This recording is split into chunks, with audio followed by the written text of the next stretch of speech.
Bonjour. Aujourd'hui, on va décrypter ensemble comment la Chine, avec une stratégie qui semble millimétrée, est en train de remodeler en profondeur l'avenir de l'Europe. Pour commencer, écoutez bien cette phrase. Elle vient de Frank Eckhart, le patron d'un fabricant d'aimants allemand. Elle résume à elle seule toute l'urgence qui pèse sur l'industrie européenne. Ce n'est pas juste une petite tension sur les prix, non. C'est une véritable sirène d'alarme qui est en train de retentir. Alors, la vraie question, c'est celle-ci. Comment l'Europe s'est-elle retrouvée dans cette situation de dépendance? Comment est-elle devenue si vulnérable? C'est ce qu'on va voir, point par point. La première pièce de ce grand puzzle, c'est l'emprise chinoise sur les matériaux stratégiques. Il faut voir ça non pas comme des fils invisibles, mais plutôt comme les rouages essentiels, comme l'huile dans le moteur de toute notre industrie moderne.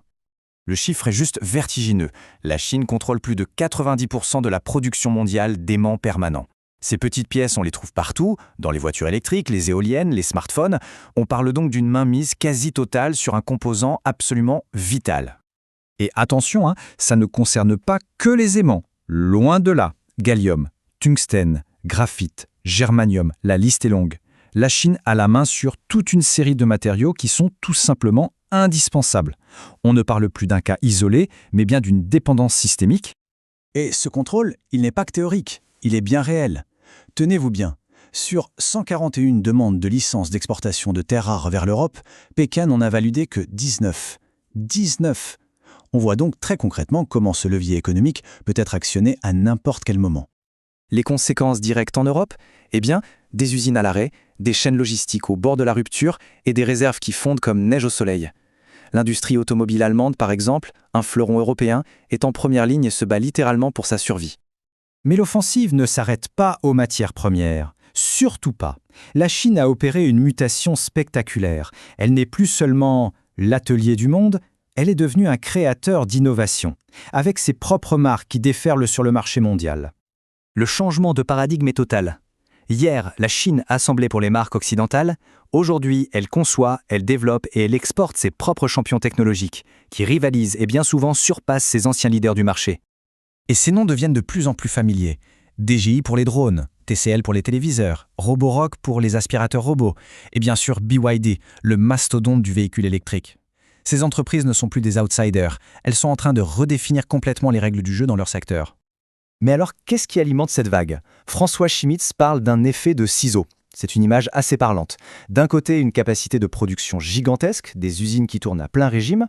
De l'autre, un marché intérieur qui, même s'il est massif, n'arrive pas à tout absorber. La seule issue pour ces entreprises, c'est de partir à la conquête du monde. Mais la stratégie va encore plus loin, sur un terrain peut-être plus inattendu, celui du soft power. Une offensive culturelle pour conquérir non seulement les marchés, mais aussi les esprits. Et là, il y a une vraie nouveauté. On peut oublier l'image des instituts Confucius, un peu rigide et pilotés par l'État. Aujourd'hui, c'est le secteur privé qui mène la charge. Des phénomènes viraux comme PopMart ou le géant TikTok sont les nouveaux et puissants ambassadeurs de cette influence culturelle. Prenons PopMart et ses petites figurines à collectionner. L'ascension est juste sidérante. Sa valeur en bourse dépasse maintenant celle des deux géants américains du jouet, Hasbro et Mattel réunis. C'est un véritable raz-de-marée qui balaie le secteur. Leur recette?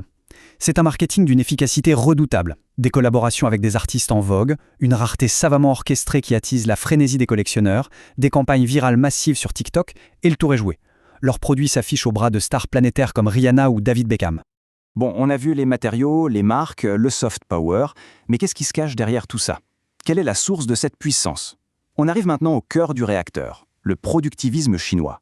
C'est le logiciel, l'idéologie qui anime toute cette machine.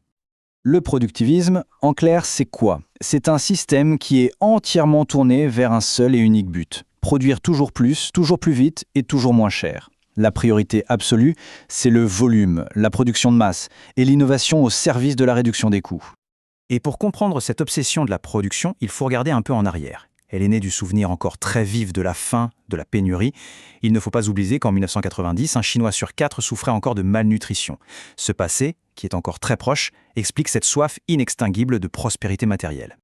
Pour faire tourner cette machine infernale, la Chine a bâti un immense marché unifié. L'un de ses secrets, c'est la standardisation, ce qu'on appelle le guobiao. L'idée est simple mais redoutable, que ce soit une vis, une prise électrique ou un rail de chemin de fer, tout doit être compatible partout dans le pays. Ça permet de produire en série absolument gigantesque et donc d'écraser les coûts. Pour se rendre compte de l'échelle, un seul chiffre suffit. Tenez-vous bien, 2 milliards de tonnes. c'est la production annuelle de ciment en Chine. Pour donner un ordre d'idée, c'est plus que ce que les États-Unis ont produit pendant tout le XXe siècle. Et ce n'est pas tout.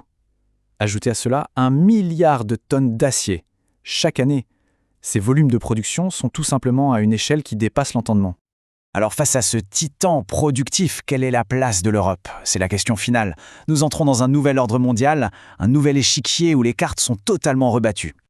L'analyse de Chris Miller, l'auteur de Cheap War, est sans concession et elle résume parfaitement le dilemme européen. Il dit soit l'Occident devra faire des concessions, soit il sera confronté à une désindustrialisation accrue. Dans les deux cas, la Chine espère en sortir gagnante. Ce qui nous laisse avec cette question, une question qui reste ouverte. Dans cette nouvelle grande partie qui se joue sous nos yeux, l'Europe est-elle encore un joueur à la table ou n'est-elle plus que le terrain de jeu ?